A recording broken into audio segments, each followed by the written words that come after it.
नमस्कार, आप देख रहे हो इंडिया ट्रूथ और मैं हूं सुल्तान आपके साथ। 2 चरणों का चुनाव खत्म हो गया है। अब चुनाव तीसरे चरण की तरफ जा रहा है, यानी कि आम चुनाव लोकसभा की बात कर रहा हूं।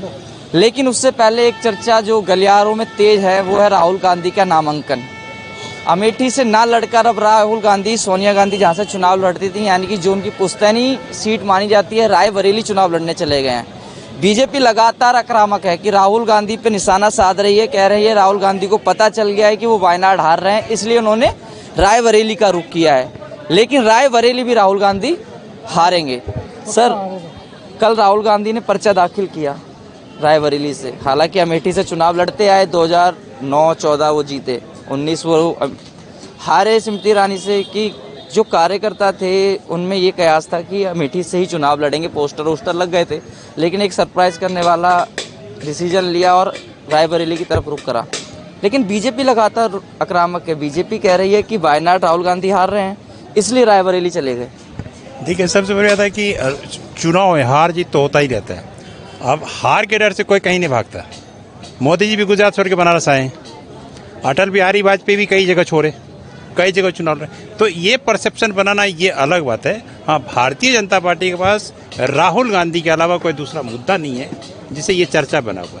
और राहुल गांधी के पीछे पूरी भारतीय जनता पार्टी अब खेल रही है और राहुल गांधी इसका फ़ायदा उठा रहे हैं। रायबरेली पे खड़ा होना बहुत बड़ा राजनीतिक और पॉलिटिकल इशूज़ है, जिसकी वजह से वो वहाँ से खड़ा हुआ है। नहीं तो मैसेज तो दे सकते थे, अमेठी चले जाते। अगर इतनी मजबूत थे तो अमेठी से लड़ लेते, मुंह बंद कर देते इन वाजपेयियों का। भाई साहब, कोई भी पार्टी अपनी रणनीति को नहीं क्लियर करता है। भारतीय जनता पार्टी करती है क्या? भारतीय जनता पार्टी मियाँ बीवी की सरकार है, अमित शाह नरेंद्र मोदी की सरकार है। वहाँ कोई संगठन नहीं है। ये दोनों डिसाइड करता है कि कोई राष्ट्रपति बनेगा, कोई संगठन का सचिव बनेगा, कोई अध्यक्ष बनेगा। कांग्रेस कम से कम एक ऐसी संस्था तो है जहाँ पे संवैधानिक चीज़ें हैं। वहाँ पे भारतीय जनता पार्टी में कहाँ है? मुझे बता दो, कहाँ है? नहीं है। अगर ये सवाल उठाती तो ऐसा सवाल बकवास है। अब ये पूरे हिंदुस्तान में कहीं से भी लोग खड़ा हो सकता है। आज़ाद हिंदुस्तान है। अब भारतीय जनता पार्टी थोड़ी तय करेगी कौन सा व्यक्ति कहाँ से चुनाव लड़ेगा और विपक्ष को। सवाल नहीं है। अगर ये सब वो कर रहा है तो सबसे बड़ा मूर्ख इंसान वही है। परेशानी क्या है? वो रायबरेली लड़े, अमेठी लड़े, वायनाड लड़े, बीजेपी वालों को क्या परेशानी हो जाती है? निशाना क्यों साध रहे हो उन पर? उनका अधिकार है, वो कहीं से भी चुनाव लड़ें। अब बीजेपी कह रही है वायनाड हार रही है। पहले ही रिजल्ट घोषित कर दिया क्या आपने राहुल गांधी का? बिल्कुल राहुल गांधी हार रहे हैं, क्योंकि राहुल गांधी अगर हारते नहीं तो जहाँ उनका मेन अमेठी है वहाँ से लड़ते। अमेठी से भाग क्यों हो रहे हैं? तो सेफ सीट देख रहे हैं कि अगर वायनाड हारते तो यहाँ से शायद जीत जाए, लेकिन जीतेंगे नहीं। राहुल गांधी हर तरफ से हारेंगे और हारते ही हारे। 2014 में भी हारे, 19 में भी हारे, आगे में वो हार नहीं। क्यों राहुल गांधी? 14 में कहाँ हारे? 14 में तो अमेठी जीते थे, वो 19 में हारे। वो 19 में हारे ना, तो 14 में हार ही गए थे ना, कांग्रेस हारी है। तो जिनकी पार्टी ऐसा है, मतलब इनको कोई विजन नहीं है, कोई इशू ही नहीं, कोई मतलब परिवार के लिए कोई देखते नहीं, बस सिर्फ अपना परिवार देख रहे हैं। राहुल गांधी, प्रियंका, सोनिया पर 2-3 आदमी है, उन्हीं पर सारी पार्टी चल रही, कांग्रेस पार्टी।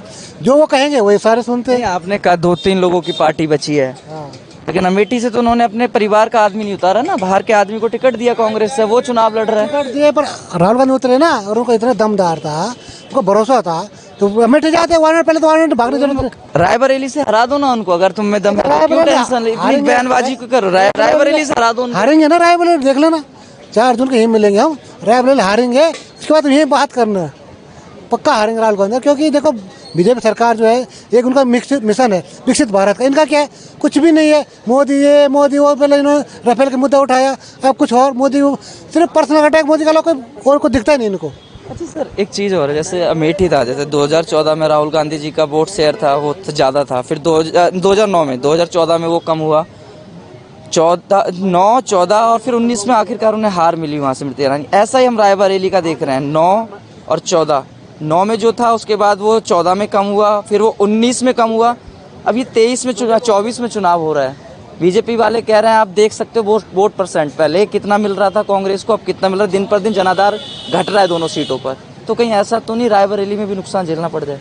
भाई साहब, एक सिंपल सा फंडा ये समझो, भारतीय जनता पार्टी का लॉजिक क्या है? ठीक है, वोट प्रतिशत गिर रहा है, इसका मतलब हमेशा तो नहीं गिरेगा। अपने यहाँ एक जो सरकार है, कहते 5 साल, 10 साल, 15 साल, 20 साल, हम तो चाहते हैं हर 5 साल पे सरकार बदलनी चाहिए। हम ये चाहते हैं जो सरकार, जो व्यक्ति जैसा काम करेगा उसका प्रतिशत पॉजिटिव वैसा होगा, नेगेटिव उसी अनुसार होगा। उस वक्त कांग्रेस की सरकार ने जो किया उसके अनुसार उसको परसेंटेज मिला। नरेंद्र मोदी 2014 में आए, उन्होंने जो परसेप्शन बनाया 2014 में उस तरीके से उनको वोट मिला, 2019 में उस तरीके से वोट मिला। अब आप ये कहोगे कि जो 2014 में हुआ वही 2019 में भी है, वही 2024 में भी होगा, तो भैया ये चीज़ तो हम नहीं मानते। क्योंकि अभी जो वर्तमान स्थिति है इसमें बहुत सारी ऐसी चीज़ें हैं जिसको समझना पड़ेगा। बुनियादी जो हमारी समस्याएं हैं हम उस पर खड़े हैं, हमारी समस्या खत्म कहाँ होगी। हम ऐसे आप मुझसे सवाल करते हैं, भाई चिल्लाता है, मैं चिल्लाता हूँ, बातें तो वहीं का वहीं रह जाती है। ये नेता लोग सारे फ़ायदा उठाते हैं, हमें क्या मिलता है? हम जनता, हमको क्या मिल रहा है? हम किस बात के लिए लड़ रहे हैं? तो हम जजमेंट बनाते हैं ना कि किसको कितना परसेंट मिलना चाहिए। वो आप छोड़ दो कि 2019 में क्या हुआ था, 2014 में क्या हुआ था, अब 2024 में क्या होगा, ये फाइनल हो चुका है और ये बदलाव का बयार बह चुका है और ये बदलाव होगा। अच्छा, कांग्रेस ने मैनिफेस्टो जारी किया, उन्होंने कहा कि जैसे हम सत्ता में आएंगे खटाक से गरीबी हटा देंगे, खटाक से 1 लाख रुपए अकाउंट में डाल देंगे। तो ये 65 साल 70 साल राज करा, तब गरीबी हटा देते, खटाक से डाल देते तो आज सत्ता से बाहर ही नहीं होते। भाई साहब, कोई भी सरकार अगर ये कहती है ना कि फटाक से तो कोई चीज़ संभव नहीं, उन्होंने बोला खटाक लेकिन से, राहुल कुछ गांधी चीज़ ने बोला खटाखट तो बोलने का वो बोला है, लेकिन कुछ ऐसी चीज़ें हैं कि इमीडिएट आने के साथ हो सकता है। 30 लाख नौकरी जो वैकेंसी है वो तो दिया जा सकता है, सर्कुलर में लागू किया जा सकता है। 1-1 लाख रुपए का जो प्रोसीजर है वो किया जा सकता है कि नहीं किया जा सकता है? किया जा सकता है ना, तो इसमें कौन सी बड़ी बात है? बशर्ते कि इच्छा शक्ति होनी चाहिए कि हमको क्या करना है। अगर इच्छा शक्ति परफेक्ट है कुछ भी संभव है, हो जाएगा। अच्छा, इच्छा शक्ति है तो खटाक से हट जाएगी गरीबी। बिल्कुल, गरीबी हटे या ना हटे, लेकिन राहुल गांधी की जो 5 चीज़ें हैं उसमें बहुत सारी ऐसी चीज़ें हैं जो किया जा सकता है और किया जाएगा 100%। अच्छा, विपक्ष एक आरोप लगाता है बीजेपी पे, जो राम मंदिर बना है इस पे वोट मांग रहे हो, विकास तो किया नहीं है। विपक्ष लगातार कह रहा है कि विकास किया होता तो विकास पे बात करते, राम के नाम पर वोट मांग रहे हो, पब्लिक के बीच में मुद्दे ही नहीं है आपके पास। काम करते तो शायद विकास गिना देते, नौकरियां गिना देते, भर्तियां गिना देते। ये हुआ नहीं तो राम के नाम पर बीजेपी खेल रही है, लगातार विपक्षी कह रहा है। तो राम के नाम पे कोई गलत है क्या? नहीं, गलत नहीं है, उनका कहने का मतलब ये है कि अगर आपने कुछ और काम भी किया होता देश में तो उस पर वोट मांग लेते। ये काम भी कर रहा है ना, विकास भी हो रहा है, सड़कें बन रही है, पुल बन रहे हैं, मतलब इंफ्रास्ट्रक्चर का बहुत काम हो रहा है। जो काम पहले होता था धीमी स्पीड पर, आज स्पीड से हो रहा है। हर घर नल जा रहा है, बिजली जा रही है, गांव में मतलब विकास और डेवलपमेंट हो रहा है। आज हमारा उत्तराखंड में जो देखो नंबर 1 पे पहुंच रहा है, विकसित हो रहा है। तो इसलिए काम हो रहा है क्योंकि मोदी जो कहते हो करके दिखा दे। बीजेपी ऐसी पार्टी है जो कहती है वो करती है, लेकिन और पार्टियों में ऐसा विश्वास नहीं है। मोदी जी विश्वास है, 15 साल पहले सीएम रहे, गुजरात में काम किया ना, काम किया तभी आए बलबूते पे। 30 साल तक ऐसे सरकार कोई नहीं चला सकता। आज अभी भी काम के बल पे आएंगे, विकास कर रहे हैं और विकास ही करेंगे। अच्छा, मोदी जी को फिर ये जरूरत क्यों पड़ जाती है सभा में बोलने की मंगलसूत्र बिकवा देंगे, ये बयान शोभा देते हैं? नहीं, मंगलसूत्र तो वो बात है ना। अब जो इनका जो सैम पित्रोदा है वो अमेरिका में जाके बोले तो अमेरिका पॉलिसी इंडिया पे लागू, तो क्यों कैसे लागू हो सकती है? मतलब आपकी संपत्ति, आपके दादा परदादा संपत्ति आपको 40% मिलेगी, कोई तरीका है? फिर जो कह संविधान बदल देंगे, अब संविधान के बदलने वाले ये काम कर रहे हैं ना।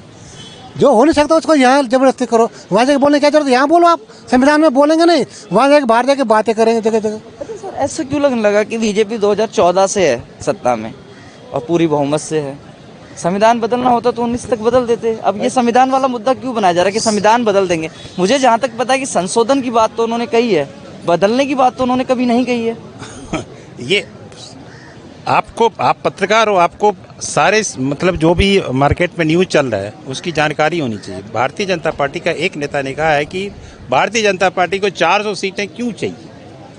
अगर आप नहीं तो गूगल सर्च करना, फिल्टर करना, ये न्यूज़ निकल जाएगा। बीजेपी के फिर बड़े नेताओं ने कहा तो वो उनका व्यक्तिगत बयान हो सकता है, जैसे आपने बोला कि सैम पित्रोदा का व्यक्तिगत मामला हो सकता है। भाई सब सुनो तो सही, नैरेटिव तो ऐसे बनता है ना, पहले एक बोलता है, फिर दूसरा बोलता है, तीसरा बोलता है, चौथी करते करते करते मार्केट में डिमोन्स्ट्रेशन देख करता है लोग, उसका क्या रिजल्ट आ रहा है उसके अनुसार वो एक्शन लेता है। तो ये 400 पार का जो नैरेटिव है उसका यही है कि संविधान को बदलने के लिए कम से कम लोकसभा में इनको 400 370 प्लस सीटें चाहिए। इसकी वजह से इन्होंने ये 370 प्लस 373 377 का इन्होंने नारा दिया कि हमको उतना जीतना है और कि हम एक चीज और है कि आरक्षण खत्म कर देंगे, दलितों को भड़काया जा रहा है। बीजेपी कह रही है कि मेरे हमारे गलत, यानी कि एक अमित शाह का जो बयान था रैली में, उन्होंने ऐसी कोई बात कही नहीं थी, उसको गलत तरीके से प्रेजेंट किया गया। कह रहे हैं कि कहते हैं आपको पूरी जानकारी नहीं, वो वीडियो का क्लिप सामने थी। आप निकालो, आप सर्च मारो। आरएसएस ने सब, आरएसएस और बीजेपी में क्या फर्क है? मैं कोई फर्क नहीं पड़ता। और आरएसएस के मोहन भागवत ने कहा है कि आरक्षण को खत्म करना पड़ेगा, आरक्षण को खत्म करना पड़ेगा। बोलो, ऐसा नहीं कहा है? कहा है। तो ये सारी बातें वहीं आती है ना बॉस। भारतीय जनता पार्टी और आरएसएस में क्या फर्क है? कोई फर्क नहीं है।